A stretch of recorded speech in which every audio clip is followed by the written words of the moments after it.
Assalamualaikum warahmatullahi wabarakatuh.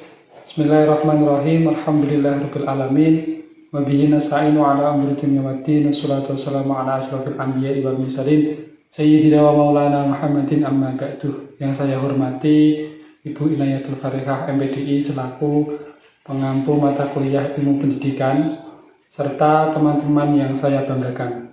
Saya Sarul Ibad NIM 12310 150 Prodi PAI semester 3. Saya di sini ingin memenuhi tugas UAS dari ilmu pendidikan. Langsung aja ke bab pertama, yaitu makna dan hakikat pendidikan. Makna dan hakikat pendidikan mempunyai beberapa poin. Yang pertama, makna pendidikan. Pendidikan mempunyai makna yaitu mengarahkan atau memimpin. Pendidikan adalah belajar dalam berbagai lingkungan yang berlangsung sepanjang hayat dan berpengaruh positif dalam pertumbuhan manusia. Pendidikan juga bisa mengubah sikap, moral atau tingkah laku seseorang menjadi baik. Yang kedua ada hakikat pendidikan. Hakikat pendidikan adalah proses berinteraksinya manusia yang bertujuan untuk mengembangkan potensi individu yang baik. Dalam konteks Islam, hakikat pendidikan juga mencakup pengembalian nilai-nilai ilahiyah dan membentuk karakter yang baik. Yang ketiga ada tujuan pendidikan. Tujuan utama pendidikan adalah mengembangkan potensi individu, meliputi kepribadian, kecerdasan, akhlak mulia, ataupun bermasyarakat yang baik. Yang keempat, manfaat pendidikan. Yang pertama, meningkatkan pengetahuan dan keterampilan yang berguna dalam kehidupan sehari-hari. Yang kedua ada membantu pembentukan karakter etika individu melalui pendidikan itu sendiri. Yang ketiga ada meningkatkan kemampuan berpikir. Yang keempat ada mencegah terbentuknya generasi yang bodoh. Yang kelima ada mengajarkan fungsi sosial dalam bermasyarakat. Itulah bab pertama, bisa kita simpulkan bahwa hakikat pendidikan itu sangat penting bagi kita sendiri untuk mengembangkan karakter kita menjadi baik ataupun menjadikan kita tahu bahwa bermula yang baik itu bagaimana. Kita biar tahu. Yang kedua ada bab kaitan pendidikan dan perkembangan peradaban manusia. Kaitannya pendidikan dan perkembangan peradaban manusia mempunyai beberapa poin. Poin yang pertama ada pendidikan. Pendidikan adalah usaha dan rencana untuk mewujudkan suasana belajar dan proses pembelajaran agar peserta didik bisa mengembangkan potensi dirinya untuk memiliki kepribadian atau kecerdasan yang baik ataupun akhlak mulia yang baik. Adapun pendidikan di Indonesia dibagi menjadi tiga. Yang pertama ada pendidikan formal, yang kedua ada pendidikan non formal, yang ketiga ada pendidikan informal. Poin yang kedua adalah peradaban manusia. Peradaban adalah perilaku sopan santun dan tata krama yang diwujudkan oleh manusia dari waktu ke waktu dalam segala bidang kehidupan. Pokoknya peradaban itu identik dengan kemajuan sosial, ilmu pendidikan, teknologi, seni ataupun budaya. Yang ketiga ada kaitan pendidikan dan peradaban manusia. Yang pertama dapat membangun pendidikan yang membenahi manajemen kegiatan supaya menjadi warga negara yang demokratis. Yang kedua ada dapat membentuk pengalaman sosial yang dilakukan pribadi. Yang ketiga menjadi hasil proses pendidikan individu yang terbebas dari tuntutan lingkungan karena berhasil memproduksi sejumlah pilihan kehidupan. Poin yang keempat adalah tujuan pendidikan dan peradaban. Yang pertama membangun individu yang tangguh, bermoral dan beretika untuk mencapai kebahagiaan, keadilan dan kemakmuran. Itulah keterkaitannya antara pendidikan dan perkembangan peradaban manusia. Antara pendidikan dan peradaban manusia bisa kita simpulkan bahwa kaitan peradaban dan pendidikan itu sangat menyatu, karena peradaban itu sendiri bisa kita simpulkan dengan identik dengan kemajuan sosial atau ilmu pengetahuan ataupun teknologi, itu hampir sama dengan pendidikan. Yang ketiga ada bab memahami unsur-unsur yang ada dalam proses pendidikan. Poin yang pertama, tujuan pendidikan. Tujuan pendidikan berfungsi sebagai pedoman utama dalam merancang dan melaksanakan proses pendidikan yang efektif. Tujuan itu dibagi menjadi dua. Yang pertama ada tujuan umum. Tujuan umum seringkali berkaitan dengan pembentukan karakter individu yang baik. Sedangkan tujuan spesifik itu berkaitan dengan penguasaan kompetensi tertentu. Jadi tujuan pendidikan secara umum itu menjadikan karakter yang baik. Sedangkan tujuan spesifiknya itu adalah membentukkan bahwa diri kita sendiri itu mempunyai keterampilan akademik. Itu yang spesifik. Yang kedua ada kurikulum. Kurikulum adalah suatu sistem rencana dan peraturan mengenai bahan pembelajaran yang dapat dipedomani dalam aktivitas belajar yang sehari-hari kita lakukan di dalam sekolah. Itulah kurikulum. Jika kita tidak mempunyai kurikulum, kita akan sulit mengajarkan kepada siswa. Yang ketiga ada metode pengajaran. Metode pengajaran merupakan strategi yang digunakan oleh pendidik ataupun guru untuk menyampaikan materi kepada peserta didik. Metodenya bisa metode ceramah, diskusi ataupun simulasi ataupun ada metode-metode yang lain. Poin yang keempat, interaksi pendidik dan peserta didik. Interaksi yang baik antara pendidik, guru, dan peserta didik atau murid itu sangat penting untuk menciptakan suasana belajar yang positif. Pendidik perlu berperan tidak hanya sebagai pengajar, tetapi juga menjadi fasilitator yang membantu peserta didik dalam mengatasi kesulitan belajar. Yang kelima, lingkungan pendidikan. Lingkungan pendidikan mencakup semua aspek yang berpengaruh dalam pembelajaran, termasuk kondisi fisik, atau terus kondisi sosial, ataupun emosional. Itulah bab 3 yang membahas tentang unsur-unsur yang ada dalam proses pendidikan. Itu sangat penting dalam pendidikan. Jika kita tidak mempunyai unsur-unsur tersebut, kita akan kesulitan untuk berproses dalam belajar itu. Lanjut ke bab 4. Bab 4 yaitu memahami pendidikan sebagai sistem dan keterkaitan antara pendidikan dan pengajaran. Poin yang pertama, pendidikan sebagai sistem. Pendidikan adalah sistem yang terdiri dari masukan, proses, dan hasil untuk mencapai tujuan.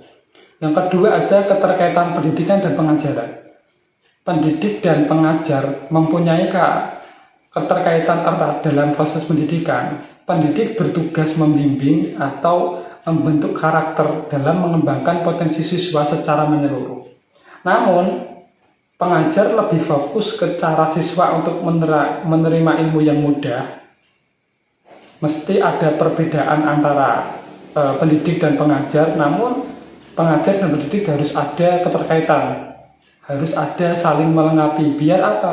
Biar kita yang ajar itu bisa diterima oleh peserta didik dengan mudah.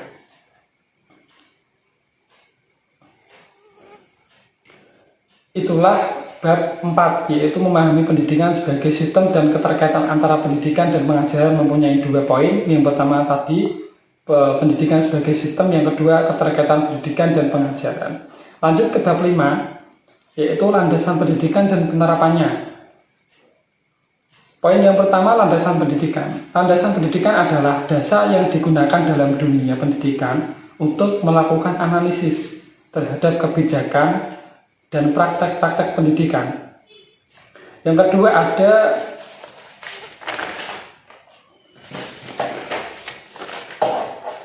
penerapan landasan pendidikan dalam praktek pengajaran di sekolah.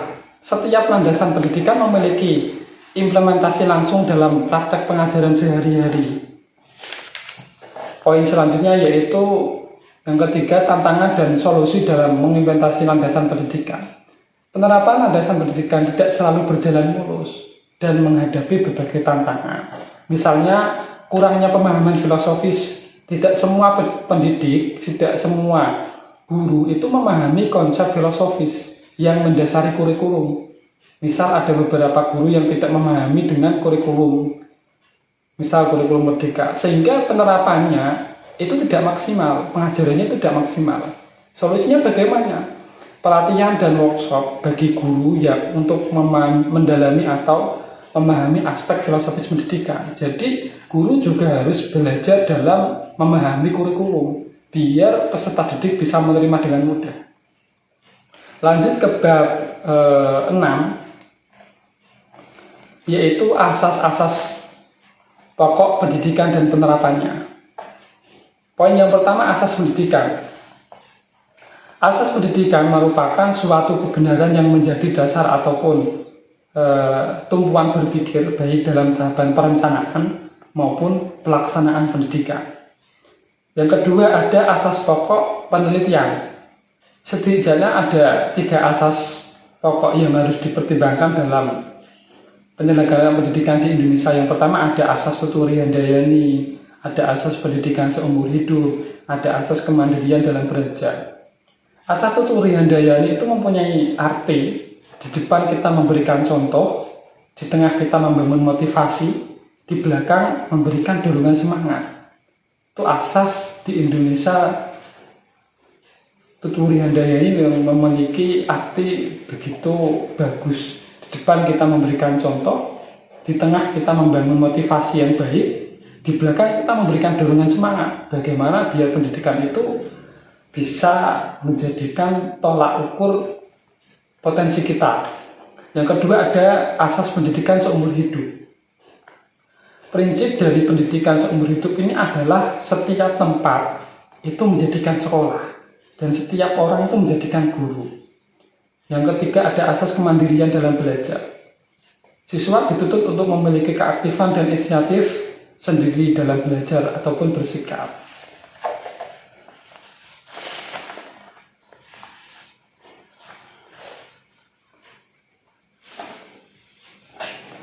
Lanjut poin selanjutnya itu penerapan asas pendidikan. Yang pertama, keadaan yang ditemui dalam kaitan asas belajar sepanjang hayat itu mempunyai 2 poin. Yang pertama, usaha pembaruan kurikulum dan perkembangan kurikulum isi pendidikan agar mampu meningkatkan kualitas pendidikan. Yang B, permasalahan yang dihadapi, masalah peningkatan mutu pendidikan, kebijakan peningkatan mutu pendidikan yang tidak harus dipertimbangkan dalam kebijakan pemerataan pendidikan. Itulah bab 6 yang menerangkan tentang asas-asas pokok pendidikan dan penerapannya. Asas-asas pokok pendidikan harus kita pelajari biar kita tahu dengan mudahnya kita belajar dengan pendidikan. Bab selanjutnya yaitu bab 7, memahami lingkungan pendidikan dan memanfaatkan lingkungan pendidikan.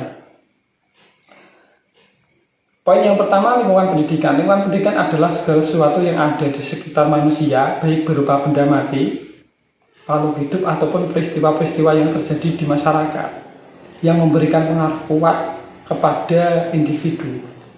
Poin yang kedua, fungsi lingkungan pendidikan. Yang pertama, lingkungan pendidikan membantu peserta didik dalam berinteraksi dengan berbagai lingkungan, baik lingkungan fisik, sosial, maupun lingkungan budaya.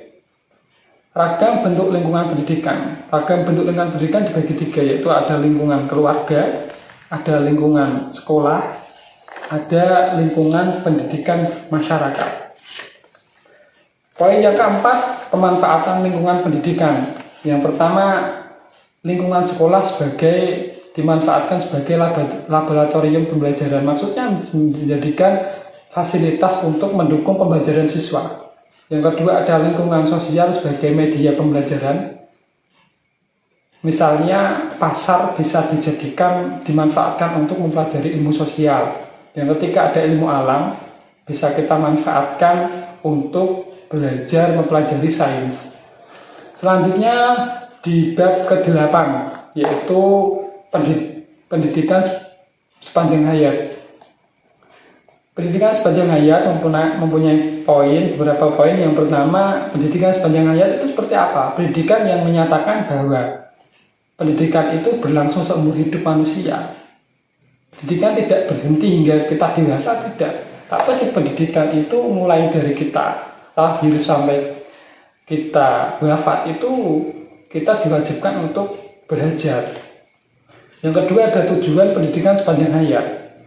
Tujuannya itu apa? Untuk mengembangkan potensi pribadi manusia sesuai dengan kodrat dan hakikatnya, untuk membutuhkan kesadaran bahwa proses pertumbuhan dan perkembangan pribadi manusia bersifat hidup, serta untuk meningkatkan mutu kehidupan.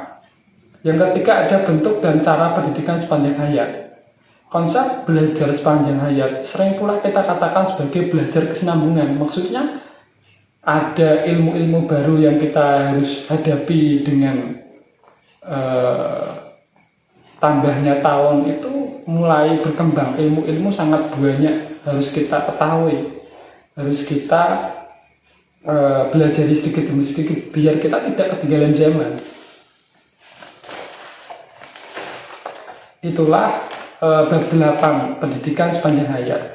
Bisa kita simpulkan bahwa kita berpendidikan, kita berbelajar pendidikan itu bukan hanya sampai dewasa, namun sampai kita wafat. Lanjut ke bab 9, yaitu memahami cara mengidentifikasi hakikat masalah pendidikan dan kategorisasi permasalahan pendidikan. Poin yang pertama, hakikat masalah pendidikan.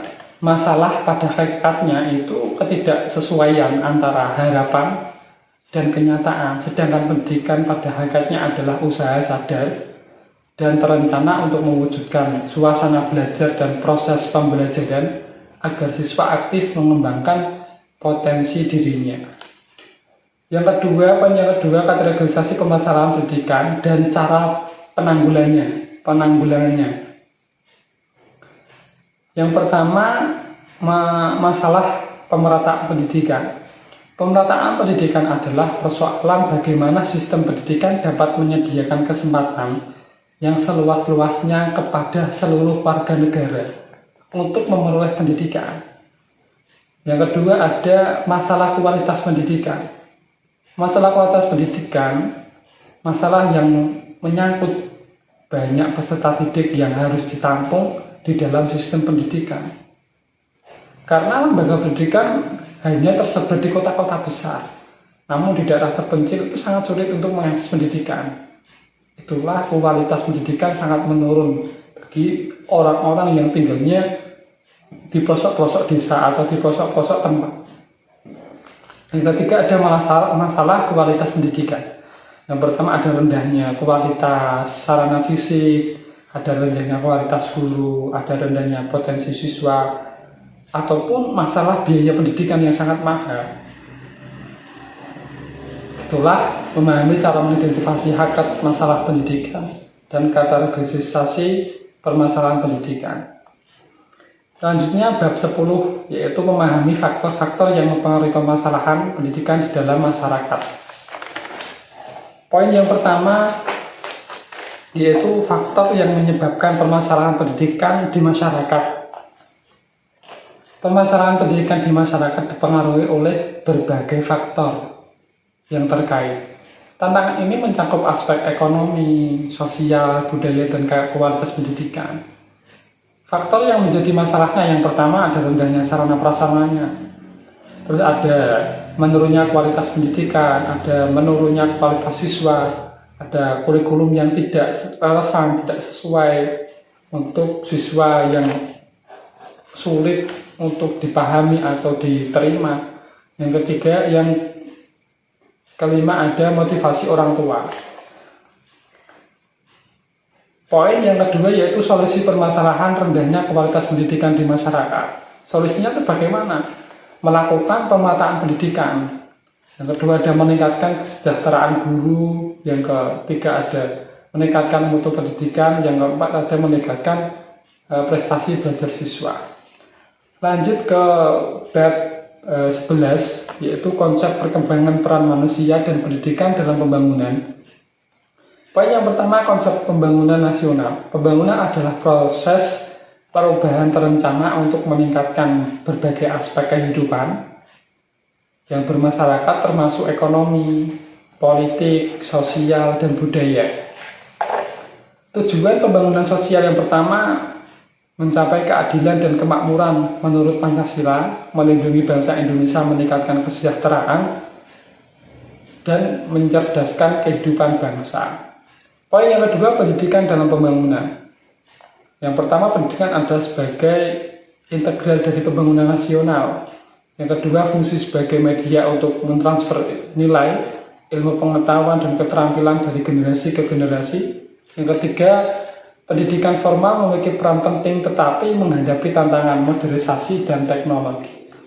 Poin yang ketiga, peran manusia dalam pembangunan. Yang pertama, manusia sebagai produsen, yang kedua manusia sebagai konsumen.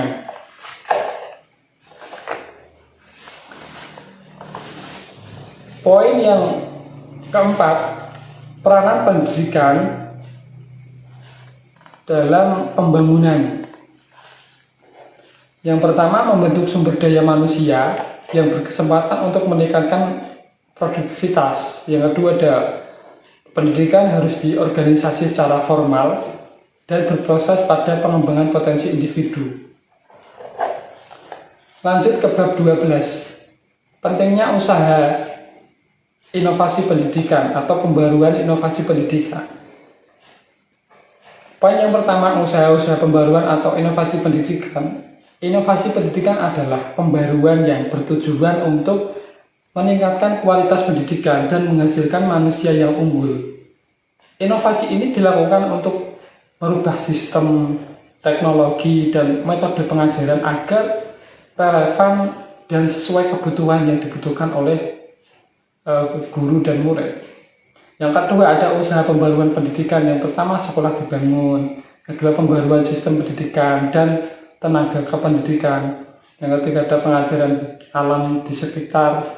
Yang keempat, ada mendirikan universitas terbuka. Yang ketiga, bentuk-bentuk inovasi pendidikan. Bentuk yang pertama, model penelitian dan perkembangan. Yang kedua, ada model perkembangan organisasi. Maksudnya inovasi ditingkatkan sekolah dengan orientasi pada penyelesaian masalah internal. Yang ketiga, ada top-down model, yaitu inovasi dari tingkat atas ke bawah seperti kebijakan pemerintah. Yang keempat, ada bottom-up model, yaitu inovasi dari tingkat bawah berdasarkan kebutuhan masyarakat dengan tenaga kependidikan.